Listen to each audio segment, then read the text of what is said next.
Hello student, welcome to my YouTube channel Rohit academy. Student, आज हम इस वीडियो में आप लोगों को बताएंगे कक्षा 10 का जो सब्जेक्ट विषय आपका हिंदी है, दो महत्वपूर्ण टॉपिक 2024 का बात करेंगे। यानी कि रस छंद अलंकार आप लोगों का 6 नंबर जो अंक आते हैं इससे आप लोगों का कंप्लीट कराएंगे। यानी कि किस प्रकार से प्रश्न पूछते हैं और आप लोगों को परीक्षा में किस प्रकार से लिखना होगा।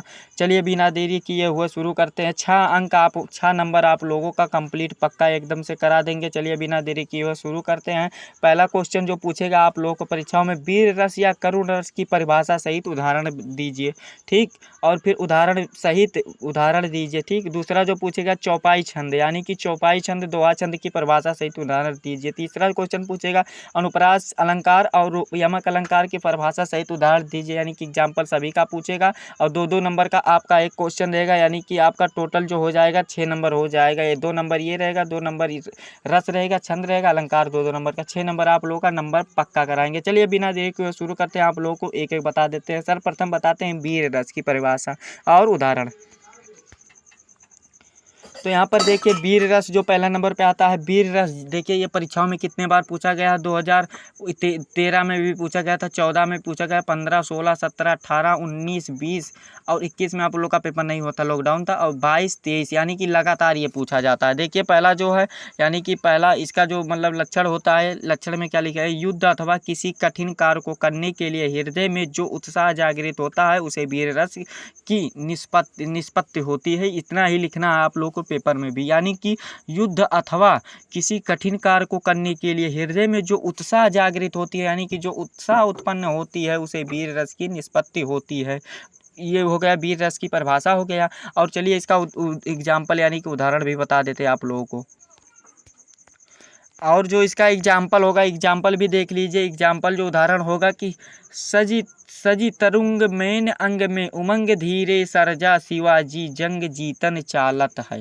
देखिए इसका स्पष्टीकरण आप लोगों को भी समझा दे रहे हैं, बता दे रहे हैं। देखिए इसका जो स्पष्टीकरण होगा यहाँ पर देखिए, स्पष्टीकरण इस प्रकार से किया गया है कि यह शत्रु आलम्ब है, चतुरंगी सेना को सजाना और अंगों में उमंग का होना अनुभव है, और आमर्ष उमंग आदि संचारी भाव है, युद्ध विषयक उत्साह अस्थायी भाव है, अतः इन पंक्तियों में वीर रस है।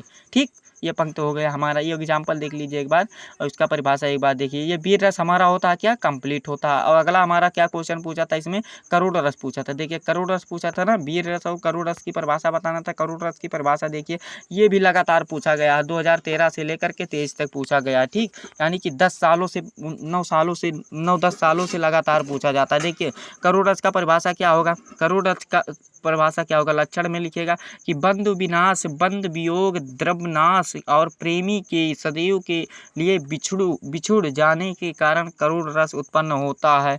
चलिए इसका उदाहरण भी बता देते हैं आप लोगों को। देखिए इस करुणा कलित हृदय में अब विकल रागनी बजती, क्यों क्यों क्यों हाहाकार स्वरों में वेदना असीम गर्जती।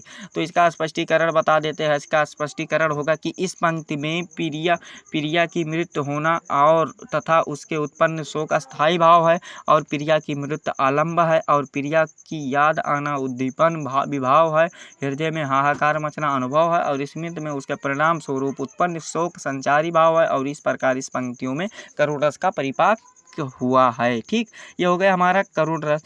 ठीक, और जो हमारा आता है, क्या आता है कि इसमें आ जाता है, जो अगला आ जाता है। देखिए यहाँ पर देखिए एक मात्रा को भी आप लोगों को समझा दे रहे हैं। यहाँ पर देखिए मात्रा भी यहाँ पर दिया गया, लघु गुरु मात्रा ये सब होते हैं, तो ये सब मात्रिक छंद में गिने जाते हैं। तो इसको भी यहाँ से देखिए लघु गुरु के इससे प्रदर्शित करते हैं, और जो एक होता है यानी कि ये 2 मात्रा है, और एक मात्रा जो होता है ये 1 से प्रदर्शित करते हैं। ठीक, समझ गए ना, ये वाला हो गया हमारा। इसी प्रकार से सभी प्रदर्शित करते हैं। और चौपाई छंद, अगला क्वेश्चन क्या पूछा था कि चौपाई छंद दोहा छंद यहाँ पर है। देखिए ये भी लगातार पूछा जाता है। चौपाई छंद क्या है, देखिए परिभाषा क्या है, इसका परिभाषा है कि चौपाई सममात्रिक छंद है।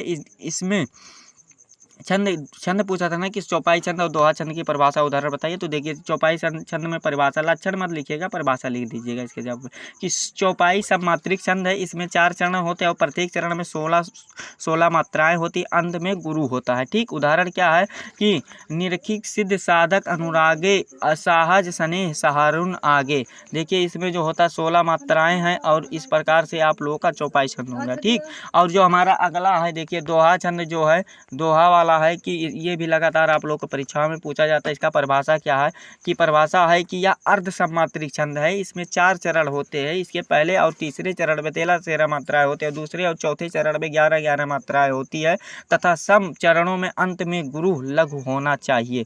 क्या किस प्रकार से उदाहरण है देखिए, उदाहरण भी एग्जाम्पल भी आप लोगों को समझा दे रहे हैं कि श्री गुरु चरण सरोज रज निज मन मुकुर सुधार बरनऊ रघुबर विमल जसु जो दायुक फल चारि।